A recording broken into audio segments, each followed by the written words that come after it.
L'état d'urgence, vous le savez, est en vigueur en France depuis les attentats du 13 novembre 2015. Les forces de l'ordre sont depuis très sollicitées pour toutes sortes de missions. Résultat, un ras-le-bol général dans la police sur fond de sous-effectifs. Éric Molotzov et Jean-Pierre Petitcola. Ils sont sur tous les fronts, ne comptent pas leurs heures, mais arrive un moment où l'esprit d'engagement ne suffit plus.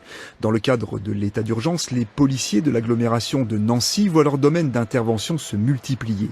Le syndicat Unité Police SGPFO pointe les risques liés à la dispersion des effectifs. On nous a baissé le taux de congé et les policiers, au bout d'un moment, n'en peuvent plus.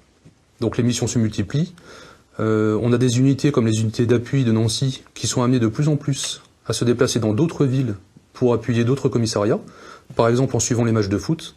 Donc les unités d'appui de Nancy peuvent être amenées à aller à Dijon, à Lyon, sont actuellement sur les JDM à Toul, ont assuré la Saint-Nicolas à Épinal par exemple. Plein de missions qui les éloignent de Nancy et qui les fatiguent énormément. Pour que les citoyens soient en sécurité, il faut d'abord que les policiers le soient. Assurer la sécurité des patrouilles en intervention, c'est le rôle des unités d'appui, mais ces dernières sont souvent envoyées en mission dans d'autres villes. C'est-à-dire qu'actuellement, par exemple, dans des fonctionnaires qui sont engagés à Toul, si une situation dégénère, par exemple, comme au Haut-du-Lièvre, ça s'est passé, ces unités d'appui ne sont pas sur Nancy pour appuyer les collègues en patrouille. Le syndicat Unité Police SGPFO réclame l'affectation permanente des unités d'appui à Nancy et que la sécurité des événements dans les autres villes de France soit assurée par les CRS dont c'est la mission.